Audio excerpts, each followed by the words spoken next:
Hello student, welcome to my YouTube channel Gurukul IQ।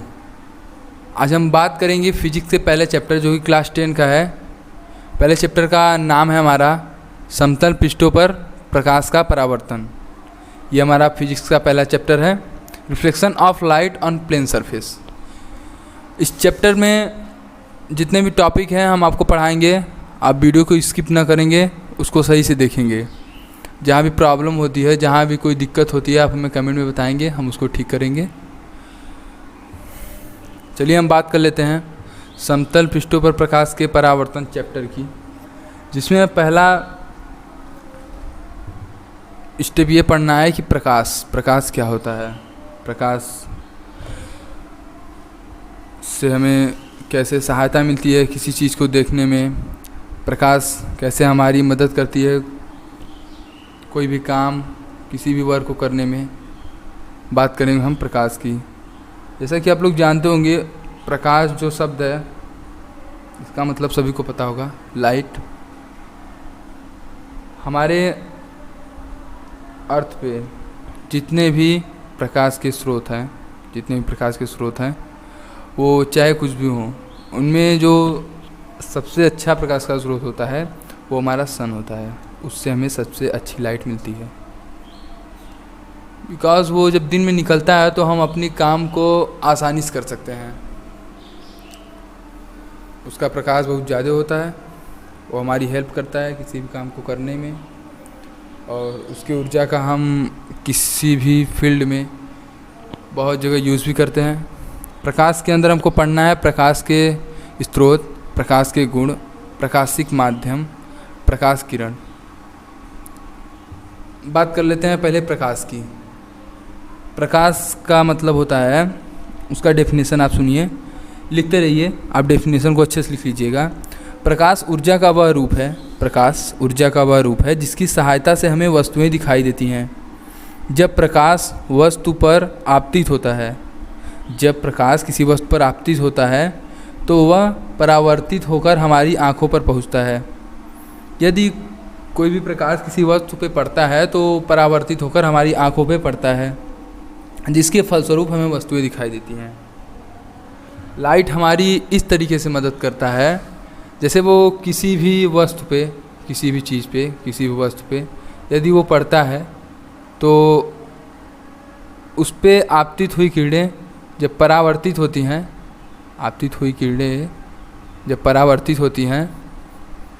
परावर्तित होने के बाद जब ये हमारी आँखों पे पड़ती हैं, जब पड़ती हैं तो हमें वो वस्तु आसानी से दिखाई देता है। इस तरीके से प्रकाश हमारे डेली लाइफ में, हमारे दैनिक जीवन में हमारी मदद करता है। अब बात कर लेते हैं प्रकाश के स्रोत।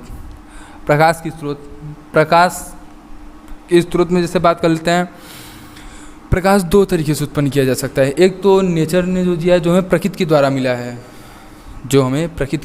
है, पहला वो, और दूसरा जो साइंटिस्ट के रिसर्च द्वारा, मानव निर्मित द्वारा है ना।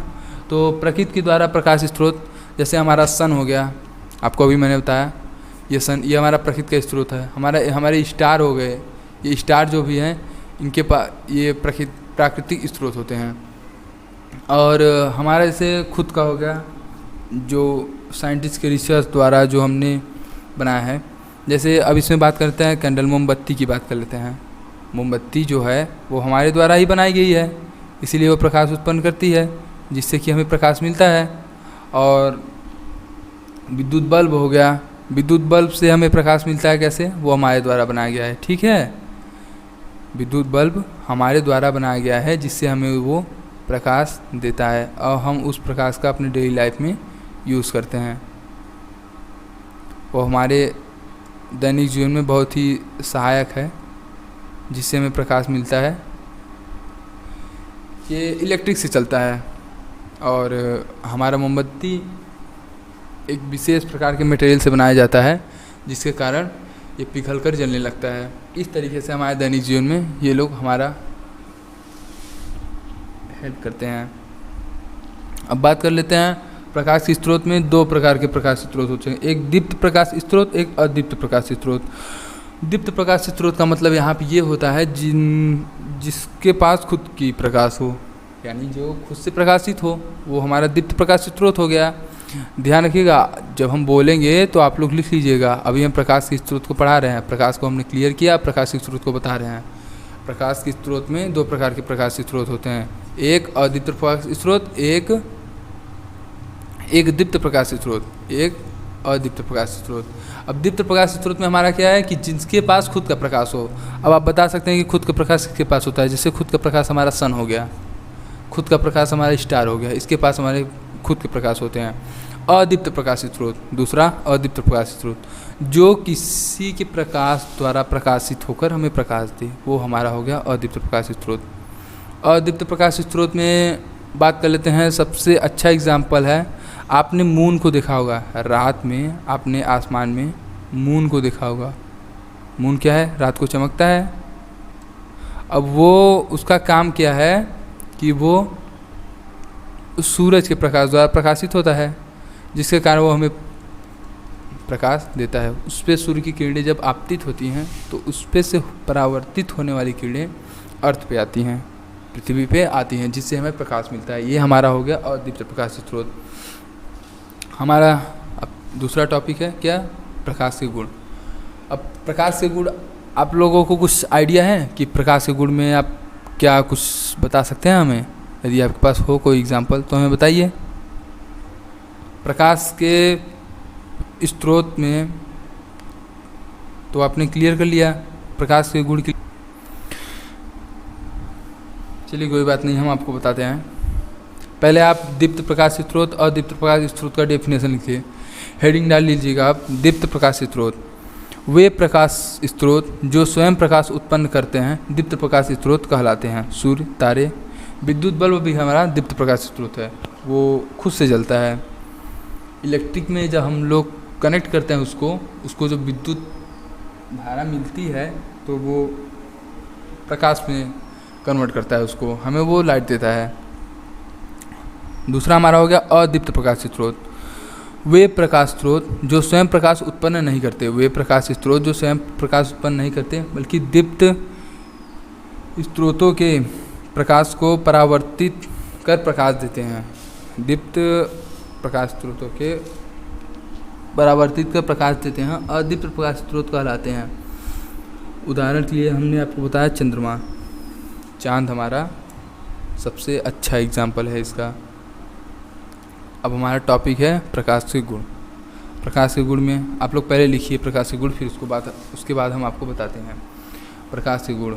पहला लिखिए, प्रकाश स्वयं अदृश्य होता है परंतु इसकी उपस्थिति में वस्तुएं दिखाई देती हैं।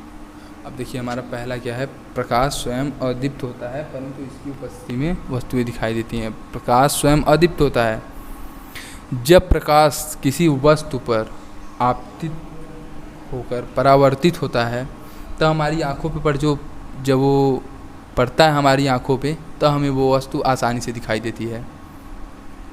जैसे आप कभी देखे होंगे अंतरिक्ष में जहाँ की सूरज होता है, वहाँ पे देखे होंगे कि एकदम मून तो है, सन है, अर्थ है,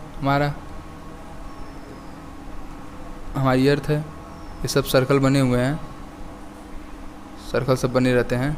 अब यहाँ पे क्या होता है, प्रकाश की कमी नहीं होती पर यहाँ पे हमेशा अंधेरा दिखाई देता है, हमेशा अंधेरा दिखाई देता है। अंधेरा दिखने का रीज़न क्या है, क्योंकि जब तक प्रकाश किसी ऑब्जेक्ट, किसी सरफेस, किसी वस्तु पर आपतित होकर परावर्तित होने के बाद ही जब वो हमारी आंखों पर पड़ता है तब हम अच्छे से उस चीज़ को देख सकते हैं। तो हमें ये पता चल जाएगा कि यहाँ पे प्रकाश है। प्रकाश खुद अदृश्य होता है लेकिन उसकी उपस्थिति में वस्तुएं आसानी से दिखाई देती हैं। दूसरा लिखिए, साधारणतः प्रकाश सरल रेखा में गमन करता है। साधारणतः प्रकाश सरल रेखा में गमन करता है। तीसरा, प्रकाश के संचरण हेतु किसी माध्यम की आवश्यकता नहीं होती। प्रकाश निर्वात में भी गमन करता है। प्रकाश के संचरण के लिए किसी भी माध्यम की आवश्यकता नहीं होती। प्रकाश निर्वात में भी गमन कर सकता है। प्रकाश विद्युत चुम्बकीय तरंगों के रूप में गमन करता है। प्रकाश पारदर्शी माध्यमों जैसे कांच, वायु आदि में से गुजर सकता है, परंतु अपारदर्शी माध्यमों जैसे लकड़ी, लोहा आदि से नहीं गुजर सकता। यदि प्रकाश है तो वो पारदर्शी माध्यम जैसे हमने बताया कांच, वायु, ये वायु के कण हो गए, इससे प्रकाश आसानी से गुजर सकता है। यदि प्रकाश है और हम उसके सामने कांच लगाते हैं, कांच को लगा दिया हमने, जब इस पर प्रकाश की किरणें पड़ी तो ये पारदर्शित हो गई, इसको पार कर गई। ये कांच से और वायु से प्रकाश पारदर्शित हो जाता है। यदि हम इसके सामने किसी भी लकड़ी का डोर, जैसे लकड़ी का डोर लगा दें, लकड़ी का डोर लगाने से ये हो सकता है कि जब इस पर प्रकाश की किरणें पड़ेंगी तो ये पारदर्शित नहीं होंगी, क्योंकि ये पारदर्शी माध्यम नहीं है। और इसके सामने कोई यदि लोहे की प्लेट हम लगा दें, लोहे की प्लेट लगा देते हैं अगर, तो उस पर प्रकाश की किरणें यदि पड़ती हैं तो पारदर्शित नहीं होती। तो हमने बताया कि आपको प्रकाश पारदर्शी माध्यमों जैसे कांच, वायु आदि में से गुजरता है, परंतु अपारदर्शी माध्यमों जैसे लकड़ी, लोहा आदि में से नहीं गुजर पाता। आप छठवां लिखिए, विभिन्न माध्यमों में प्रकाश की चाल भिन्न भिन्न होती है।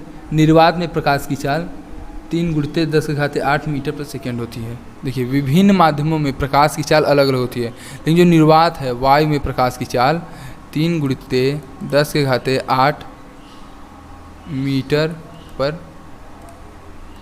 सेकंड है। इसको आप अच्छे से लिख लीजिए।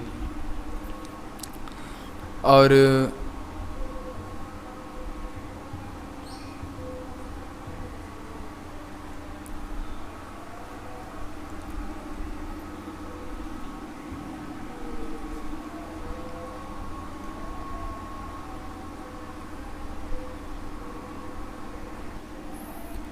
हमारा 7वां पॉइंट है, यदि प्रकाश किसी चमकदार पृष्ठ पे पड़ता है तो परावर्तित हो जाता है। हमारा प्रकाश है, यदि किसी, मान लीजिए ये चमकदार कोई पृष्ठ है, कांच है, कुछ भी है, चमकदार है ना, इस पे जब हमारी प्रकाश की किरणें पड़ेंगी तो परावर्तित हो जाएंगी। ठीक है, आपतित किरणें आती हैं, उसके बाद ये चमकदार पृष्ठ से टकराने के बाद परावर्तित हो जाती हैं। 8वां पॉइंट है, जब प्रकाश एक माध्यम से दूसरे माध्यम में प्रवेश करता है तो प्रकाश अपने पथ से विचलित हो जाता है। लिख लीजिए, जब प्रकाश एक माध्यम से, मान लीजिए हमने टॉर्च जला दिया, बाल्टी में पानी रखा हुआ है, बाल्टी में पानी रखा हुआ है ना, अब यहाँ पे प्रकाश की किरणें पड़ी, अब प्रकाश की किरणें पड़ी, ये अपने मार्ग से, पानी की वजह से अपने मार्ग से विचलित हो गई। हुआ क्या, वायु से प्रकाश की किरणें पानी में गई, एक माध्यम वायु हो गया हमारा, एक माध्यम पानी हो गया। एक माध्यम से जब दूसरे माध्यम में गई तो अपने मार्ग से विचलित हो गई। और हमारा 9वां पॉइंट है, दृश्य प्रकाश की तरंग दैर्ध्य 4000 एंगस्ट्रॉम से 8000 एंगस्ट्रॉम तक होता है। इसको आप लिख लीजिए, 9वां पॉइंट है हमारा, दृश्य प्रकाश की तरंग दैर्ध्य 4000 एंगस्ट्रॉम से 8000 एंगस्ट्रॉम होता है। ठीक है, जहाँ भी आपको कोई दिक्कत हो, कोई प्रॉब्लम हो, कोई परेशानी हो, हमें बताइएगा, कमेंट में आप बता दीजिएगा, हम उसको क्लियर कर देंगे। ठीक है, हेडिंग डालिए प्रकाशिक माध्यम। हमारा प्रकाश का जो तीसरा टॉपिक है प्रकाशिक माध्यम। प्रकाशिक माध्यम के बारे में आप लोग कुछ बता सकते हैं? चलिए कोई बात नहीं, हम बताते हैं आपको। प्रकाश जिन माध्यमों से होकर गुजरता है उन्हें प्रकाशिक माध्यम कहते हैं। प्रकाशिक माध्यमों को निम्नलिखित 3 वर्गों में विभाजित किया गया है। वो वर्ग कौन कौन से हैं? पहला है पारदर्शक माध्यम, दूसरा है पारभाषक माध्यम, तीसरा है अपारदर्शक माध्यम। अब तो आपको कुछ समझ में आ ही गया होगा। एक बार फिर से रिपीट करते हैं हम। प्रकाश जिन माध्यमों से होकर गुजरता है उन्हें प्रकाशिक माध्यम कहते हैं। प्रकाशिक माध्यमों को निम्नलिखित 3 वर्गों में विभाजित किया गया। जिन माध्यमों से होकर प्रकाश गुजरता है उन्हें प्रकाशिक माध्यम कहते हैं। पहला हो गया हमारा पारदर्शक माध्यम।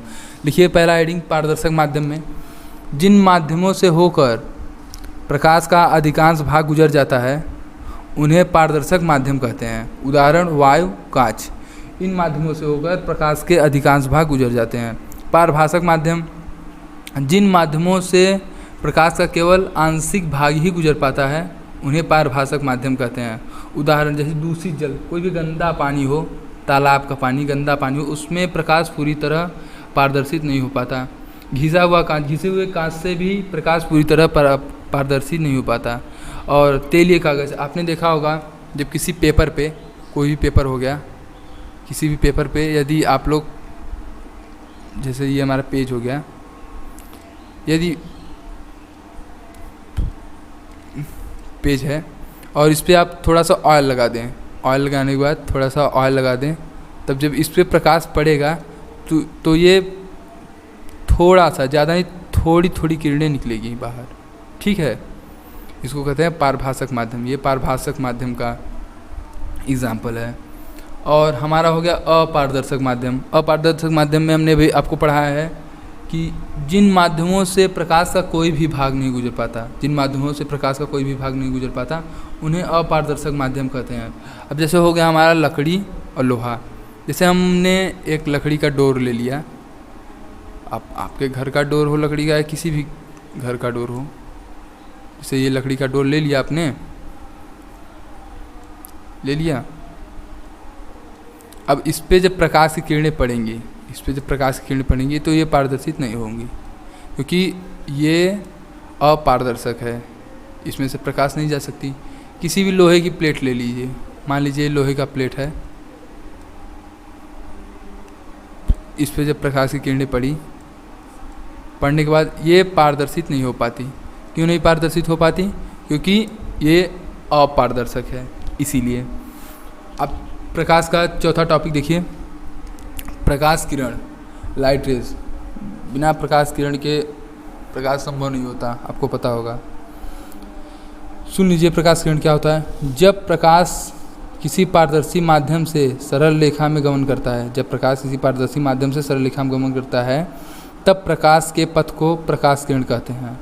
यदि कोई भी प्रकाश पारदर्शी माध्यम से सरल रेखा में गमन कर रहा है तो प्रकाश के पथ को प्रकाश किरण कहते हैं, तथा प्रकाश किरण के समूह को प्रकाश पुंज कहते हैं। अब प्रकाश पुंज को निम्नलिखित 3 भागों में डिवाइड किया गया है।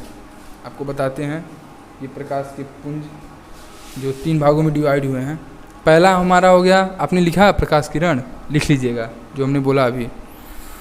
पहला है इसका अभिसारी प्रकाश पुंज। अभिसारी प्रकाश पुंज, इसके लिए हम चित्र बनाते हैं आपके लिए, तब आपको समझ में आएगा। पहला हमारा है अभिसारी प्रकाश पुंज। अभिसारी प्रकाश पुंज के बारे में लिखा क्या गया है, जब प्रकाश की समस्त किरणें एक ही बिंदु पर मिलती हैं तो उन प्रकाश किरणों के समूह को अभिसारी प्रकाश पुंज कहते हैं। मान लीजिए प्रकाश की सभी किरणें एक ही बिंदु पे मिलती हैं, ठीक है, एक ही बिंदु पे मिलती है ना, एक ही बिंदु पे मिलती हैं, तब उन्हें क्या कहा गया है, अभिसारी प्रकाश पुंज। और दूसरा हमारा है अपसारी प्रकाश पुंज। जब प्रकाश की समस्त किरणें एक ही बिंदु से आती हुई प्रतीत होती हैं तो उस प्रकाश किरणों के समूह को अपसारी प्रकाश पुंज कहते हैं। मान लीजिए दूसरा वाला अपसारी प्रकाश पुंज, ये बिंदु हो गया, यहाँ से सभी किरणें आती हुई प्रतीत हो रही हैं, निकलती हुई प्रतीत हो रही हैं, तो ये हमारा हो गया। एरो को आप ध्यान से लगाइएगा, एरो से फिगर गलत हो सकता है। ये हमारा हो गया अपसारी प्रकाश पुंज। अब तीसरा क्या है, समांतर प्रकाश पुंज। समांतर प्रकाश पुंज में लिखा गया, जब प्रकाश की समस्त किरणें एक दूसरे के समांतर होती हैं तो उन प्रकाश किरणों के समूह को समांतर प्रकाश पुंज कहते हैं। समांतर प्रकाश पुंज का प्रोसेस क्या होता है, ये किरणें समांतर रेखाओं में चलती हैं, एक साथ चलती हैं, इसलिए इनको समांतर प्रकाश पुंज कहा गया है। ये हो गया प्रकाश के 4 टॉपिक थे, प्रकाश स्रोत, प्रकाश के गुण, प्रकाशिक माध्यम, प्रकाश किरण। आप इनको अच्छे से जो भी हमने बोला है लिख लीजिएगा, नोट्स बना लीजिएगा। नोट्स लिंक में PDF में अवेलेबल होंगे, उस PDF से आप नोट्स ले लीजिएगा। चलिए अब टॉपिक चेंज करते हैं हम।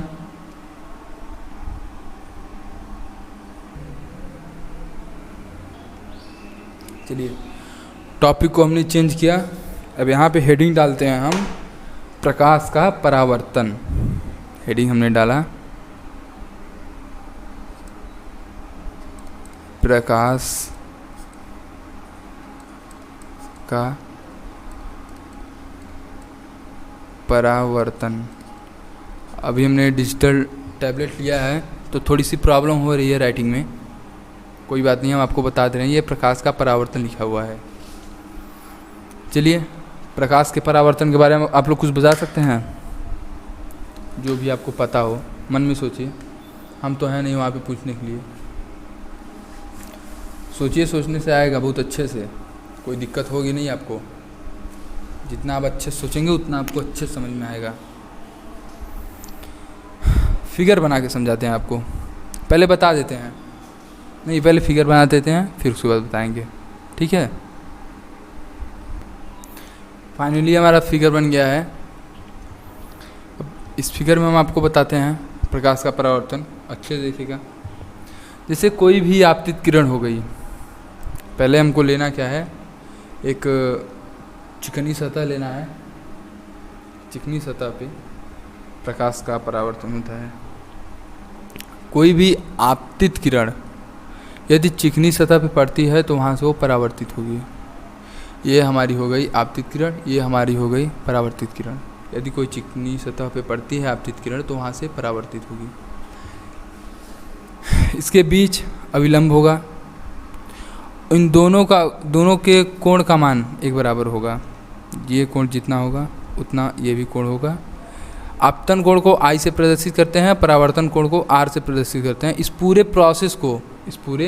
प्रोसेस को प्रकाश का परावर्तन कहते हैं।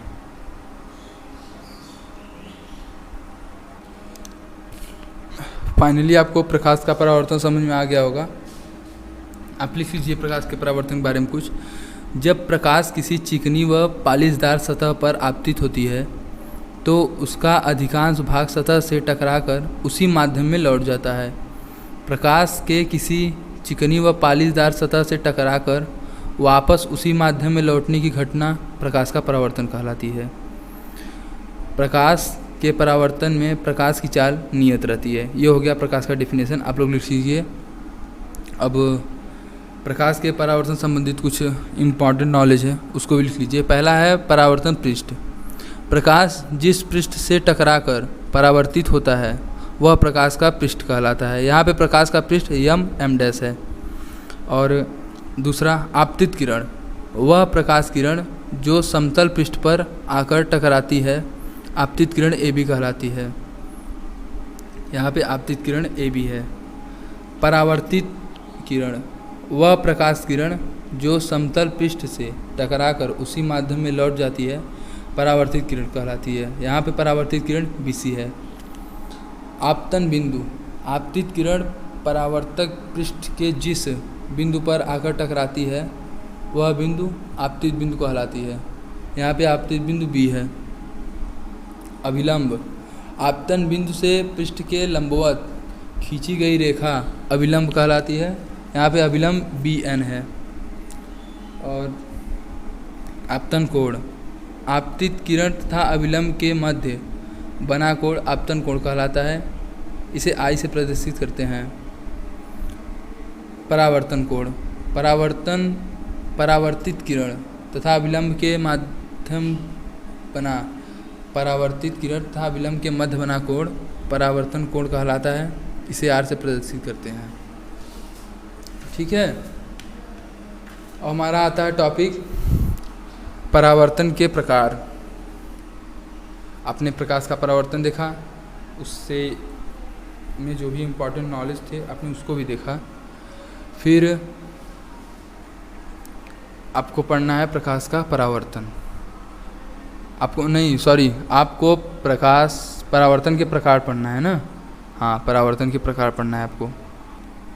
प्रकाश के परावर्तन के बाद परावर्तन के प्रकार में पहला परावर्तन का प्रकार है नियमित परावर्तन, दूसरा है अनियमित परावर्तन या विसरित परावर्तन। यदि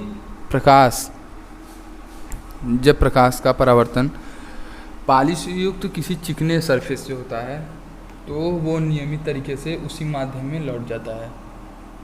लेकिन यही अगर खुरदुरा होता है, जैसे कि ये फिगर गलत है, इसको हम बना रहे हैं फिर से, खुरदुरा रहेगा, ये ऐसे हो गया हमारा, ठीक है।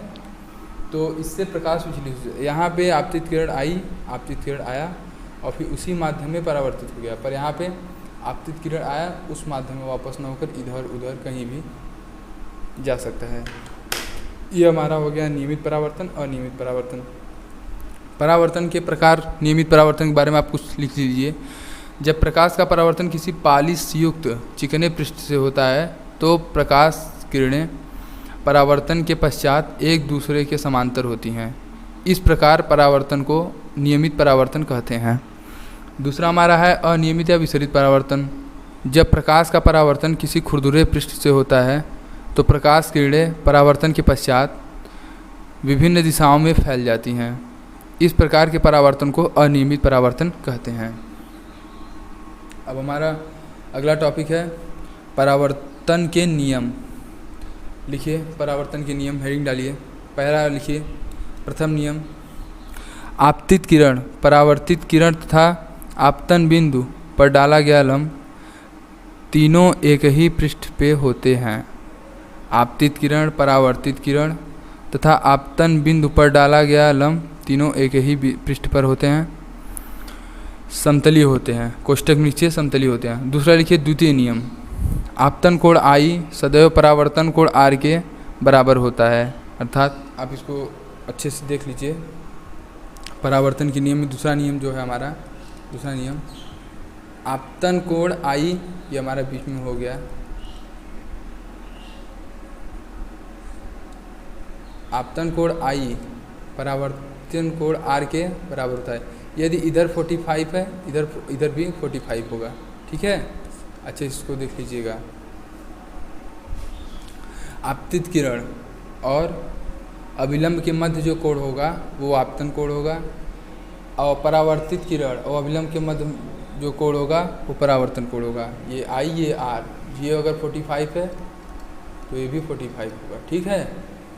चलिए अब बात आगे करते हैं। प्रकाश की उत्क्रमणीयता, अगला टॉपिक हमारा क्या है, प्रकाश की उत्क्रमणीयता। आपको फिगर बना के समझाएंगे, फिगर बना दीजिए हमको। फिगर हमारा बन चुका है, इसके बारे में आप कुछ लिख लीजिए।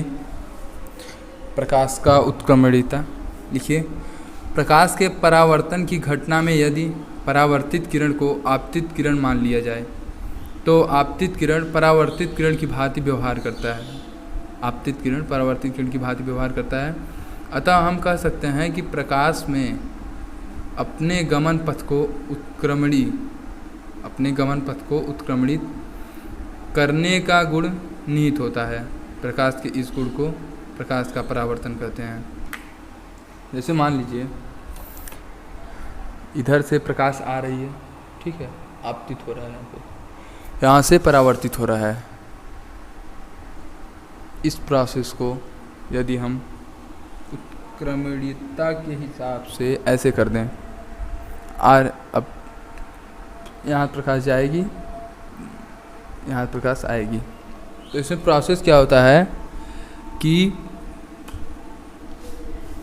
प्रकाश में अपने गमन पथ को उत्क्रमणित करने का गुण निहित होता है, न के बराबर होता है। ये इसका प्रोसेस है प्रकाश उत्क्रमणीय का। आप फिगर अच्छे से बना लीजिएगा। हमारा टॉपिक चेंज होता है, टॉपिक हमारा आता है प्रतिबिंब, इमेज। इमेज तो आप लोग गूगल पे बहुत देखते होंगे, हर एक चीज़ का इमेज है, जो भी सर्च करते होंगे। मीनिंग इसका है IMAGE, सबको पता होगा। इसका हिंदी होता है प्रतिबिंब, जो कि बहुत कम लोगों को पता है, ठीक है। इमेज का हिंदी प्रतिबिंब होता है, किसको किसको पता था, मन में सोच लीजिएगा, हम वहाँ पे हैं नहीं देखने के लिए। चलिए अब इमेज के बारे में आपको बताते हैं। इमेज के बारे में आप लोग सुन लीजिए। वस्तु के किसी बिंदु से चलने वाला वस्तु के किसी बिंदु से चलने वाली प्रकाश किरणें परावर्तन या अपवर्तन के पश्चात जिस बिंदु पर मिलती हैं, परावर्तन या अपवर्तन के पश्चात जिस बिंदु पर मिलती हैं या मिलती हुई प्रतीत होती हैं, उस बिंदु को प्रथम बिंदु का प्रतिबिंब कहते हैं। ठीक है। और एक टॉपिक और अब सुनिए, जैसे आप लिख रहे हैं पहली लाइन में ना, पहली लाइन में आप जब लिखेंगे पहली लाइन में, तो जो हमने पहले बोला उसको लिखिए पहले। वस्तु के किसी बिंदु से चलने वाली प्रकाश किरणें परावर्तन या अपवर्तन के पश्चात जिस बिंदु पर मिलती हैं या मिलती हुई प्रतीत होती हैं, उस बिंदु को प्रथम बिंदु का प्रतिबिंब कहते हैं। अब उस लाइन को छोड़ दीजिए, पैराग्राफ आप चेंज कर सकते हैं, चेंज करिए, लिखिए। जब किसी वस्तु को दर्पण के सामने रखा जाए तो दर्पण में उसकी आकृति बन जाती है। दर्पण में बनी आकृति को ही वस्तु का प्रतिबिंब कहते हैं। यदि किसी दर्पण के सामने कोई वस्तु रखी जाती है या आप ही चले जाते हैं तो आपका प्रतिबिंब उस दर्पण में बनता है। तो इस प्रोसेस को क्या कहते हैं? प्रतिबिंब, इमेज कहते हैं इस प्रोसेस को। ठीक है। प्रतिबिंब दो तरीके के होते हैं, इनको दो भागों में डिवाइड किया गया है। पहला है वास्तविक प्रतिबिंब, दूसरा है आभासी प्रतिबिंब ना। हेडिंग डालिए वास्तविक प्रतिबिंब, लिखिए। जब किसी वस्तु से चलने वाली प्रकाश किरणें परावर्तन के पश्चात किसी दूसरे बिंदु पर वास्तव में मिलती हैं तो इस दूसरे बिंदु पर बने प्रतिबिंब को उस बिंदु वस्तु का वास्तविक प्रतिबिंब कहते हैं। उस बिंदु वस्तु का वास्तविक प्रतिबिंब कहते हैं। इस प्रकार के प्रतिबिंब को पर्दे पर प्राप्त किया जा सकता है। इस प्रकार के प्रतिबिंब को पर्दे पर प्राप्त किया जा सकता है। ये हमारा रियल इमेज है, वास्तविक प्रतिबिंब। दूसरा लिखिए आभासी प्रतिबिंब, वर्चुअल इमेज। जब किसी बिंदु से चलने वाली प्रकाश किरणें परावर्तन के पश्चात किसी दूसरे बिंदु पर वास्तव में नहीं मिलती। जब किसी बिंदु वस्तु से चलने वाली प्रकाश किरणें परावर्तन के पश्चात किसी दूसरे बिंदु पर वास्तव में नहीं मिलती, परंतु दूसरे बिंदु से आती हुई प्रतीत होती हैं, दूसरे बिंदु से आती हुई प्रतीत होती हैं, तो इस बिंदु पर बने प्रतिबिंब को उस बिंदु का वस्तु का आभासी प्रतिबिंब कहते हैं। इस प्रकार के प्रतिबिंब को पर्दे पर प्राप्त नहीं किया जा सकता, लेकिन इसका फ़ोटो लिया जा सकता है। आभासी प्रतिबिंब का फ़ोटो लिया जा सकता है, याद रखिएगा। टॉपिक हमारा चेंज हो रहा है, टॉपिक अलग सा लिखिए।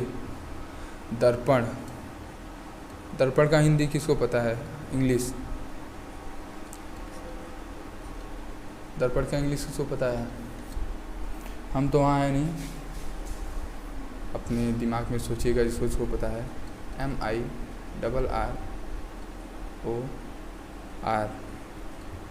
ठीक है। दर्पण के बारे में आप लोग कुछ बताइए हमें। किसका भी फिगर बनाना होगा, ठीक है, फिगर बना के हम आपको बताते हैं। हाँ, तो फिगर रेडी है। अब दर्पण के बारे में पहले कुछ जान लीजिए। मिरर, ठीक है। यदि किसी चिकने पारदर्शी माध्यम तल के एक पृष्ठ पर कलई अथवा लाल ऑक्साइड का लेप करके दूसरे पृष्ठ को परावर्तक पृष्ठ बना दिया जाए तो यह निकाय दर्पण कहलाता है। जैसे कोई पारदर्शी पृष्ठ है कांच का, ठीक है, उसके एक तरफ लाल ऑक्साइड या कलई, एक विशेष प्रकार का मटेरियल बनाया जाता है कांच को परावर्तक बनाने के लिए। तो इस प्रोसेस से हमें क्या मिलता है? मिरर, हमें दर्पण मिलता है। हमें दर्पण मिला। अब दर्पण भी दो प्रकार के होते हैं। पहला क्या होता है? समतल दर्पण।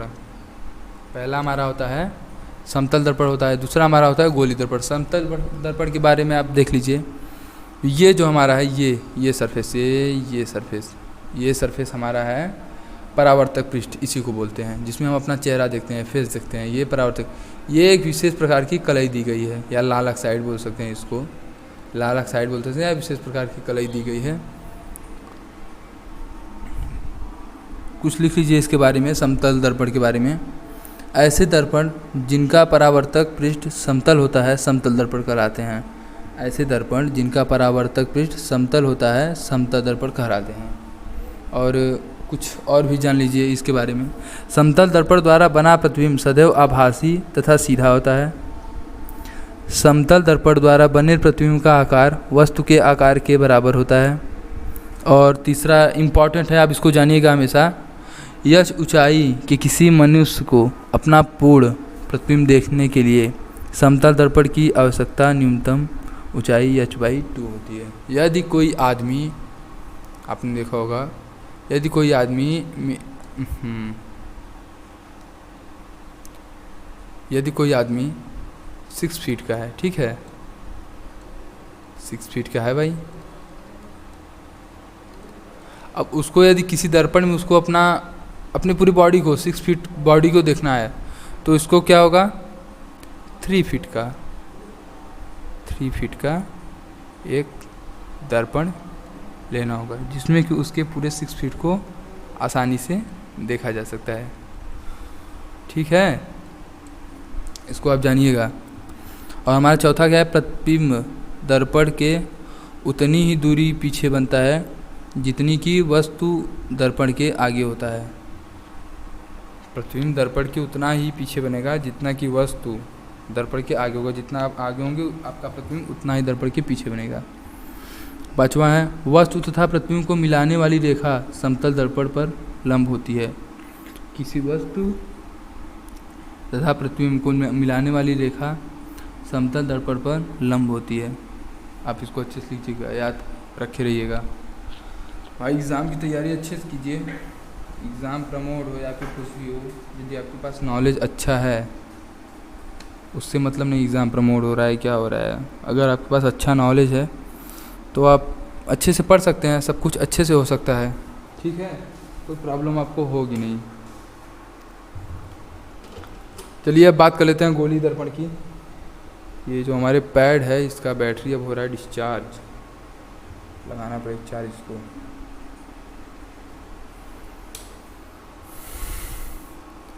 हम बात कर लेते हैं गोली दर्पण की। गोली दर्पण में आपको फिगर दिख रहा होगा, ये हो गया हमारा परावर्तक पृष्ठ। परावर्तक पृष्ठ हमारा, ये हो गया हमारा परावर्तक पृष्ठ, देख लीजिए। ये एक विशेष प्रकार की कलई दी गई है या फिर लाल ऑक्साइड लगाया गया है। और ये हो गया हमारा गोली दर्पण, ये कलई लगाया गया है एक विशेष प्रकार का। ये हो गया हमारा परावर्तक पृष्ठ। आपतित किरणें आ रही हैं, परावर्तित हो रही हैं, आपतित किरणें आ रही हैं, परावर्तित हो रही हैं, हमारा अभिलंब है, ये अभिलंब है, ये डॉट डॉट वाली लाइन लिख लीजिए। गोली दर्पण के बारे में, यदि किसी कांच के खोखले गोले को काट कर उसके एक पृष्ठ पर चांदी की पालिश या कलई कर दी जाए, चांदी की पालिश या कलई कर दी जाए, तो प्राप्त दर्पण गोली दर्पण कहलाता है। प्राप्त दर्पण गोली दर्पण कहलाता है। अर्थात ऐसे दर्पण जिसकी परावर्तक सतह गोली हो, ऐसे दर्पण जिनकी परावर्तक सतह गोली हो, गोली दर्पण कहलाता है। गोली दर्पण दो प्रकार के होते हैं। एक हो गया हमारा अवतल दर्पण, जैसा कि आप लोग देख रहे हैं, ये हमारा हो गया अवतल दर्पण। ये हो गया उत्तल दर्पण, ठीक है, ये हो गया उत्तल दर्पण। आपको दिख रहा होगा चित्र, हमने फिगर बना दिया है। जहाँ पे प्रॉब्लम होगी आप हमें कमेंट में बताइएगा, हम उसको सुधारेंगे। आप अच्छे से समझ लीजिए। आप जो हमने बोला डेफिनेशन उसको अच्छे से लिखिएगा। एक हमारा लास्ट टॉपिक बचा है इस चैप्टर का, वो है पार्श्व उत्क्रमण। उत्क्रमण, पार्श्व उत्क्रमण है, हेडिंग डालते हैं हम, पार्श्व उत्क्रमण। पार्श्व उत्क्रमण के लिए हम जो बोल रहे हैं आप अच्छे से उसको पढ़िए पहले, मतलब बोल रहे हैं पहले लिखिए, लिखने के बाद आप पढ़िएगा, फिर हम जो बता रहे हैं उसको समझ लीजिएगा। जब हम समतल दर्पण के समूह में, जब हम समतल दर्पण के समूह खड़े होते हैं तो हमारा बायां हाथ प्रतिबिंब का दायां हाथ दिखाई देता है। इस प्रकार प्रतिबिंब में पार्श्व साइड, पार्श्व का इंग्लिश होता है साइड, पार्श्व बदल जाते हैं। समतल दर्पण में पार्श्व को बदलने की घटना को पार्श्व उत्क्रमण कहते हैं। समतल दर्पण में पार्श्व को बदलने की, साइड को बदलने की घटना को उत्क्रमण कहते हैं।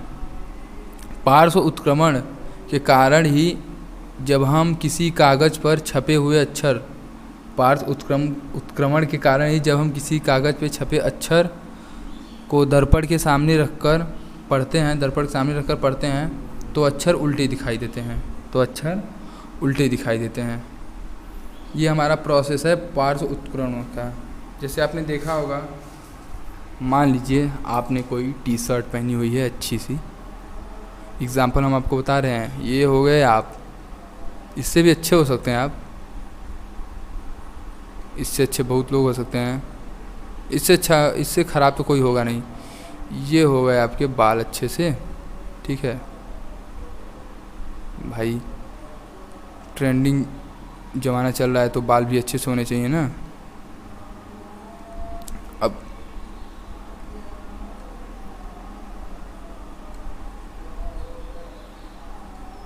ये हो गया आपका टी शर्ट, आपने एक टी शर्ट बहुत अच्छी सी पहनी हुई है,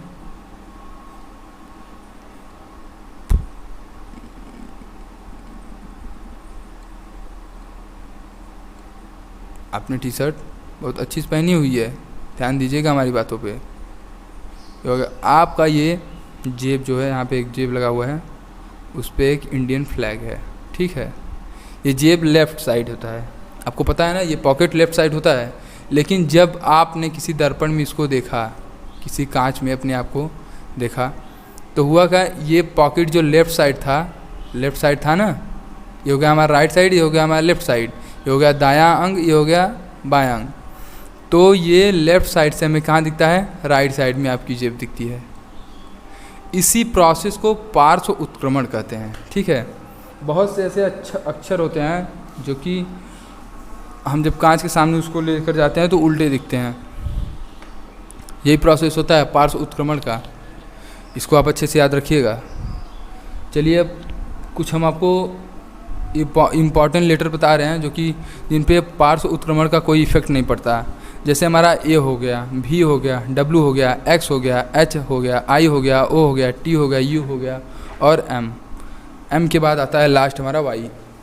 ये जितने भी वर्णमाला के अक्षर हैं, ये जब कांच के सामने जाते हैं तो इन पे पार्श्व उत्क्रमण का कोई इफेक्ट पड़ता नहीं, न इनमें लेफ़्ट चेंज होता है ना राइट चेंज होता है, ये जैसे होते हैं वैसे ही दिखते हैं हमें, ठीक है। अब जो भी आपको प्रॉब्लम होगी, जो भी आपको दिक्कत होगी, आप हमें कमेंट में ज़रूर बताइएगा। हमारा जो पढ़ाने का तरीका है, हम थियरी एक अलग वीडियो में पढ़ाएंगे और न्यूमेरिकल एक अलग वीडियो में पढ़ाएंगे, ठीक है। जो भी सवाल हैं, जो भी टॉपिक हैं आपके, वो हम अगले वीडियो में क्लियर करेंगे। इस वीडियो में बस इतना ही, चैप्टर आपका ख़त्म हो गया। हमने थियरी के लिए बहुत सारी मेहनत की। अगर आप हमारे वीडियो पर जितनी भी हमने बात को बोला है, आप अच्छे से बस सुन लें उसको ना 2 बार 3 बार, तो जहाँ तक हमें पता है कि आपका चैप्टर क्लियर हो जाएगा। आप हमारे चैनल को ज़्यादा से ज़्यादा शेयर कर सकते हैं, वीडियो को, चैनल को हमारे सब्सक्राइब कर सकते हैं, सब्सक्राइब करवा भी सकते हैं, क्योंकि हमारा प्रयास है कि जो भी हम पढ़ा रहे हैं सबके पास पहुँचे, और जो भी हमसे गलती हुई हो उसके लिए कोई सॉरी। और कमेंट में हमको बता दीजिएगा, जहाँ पे भी गलती हुई हो कमेंट में हमको बता दीजिएगा। इस वीडियो के लिए बस इतना ही, धन्यवाद।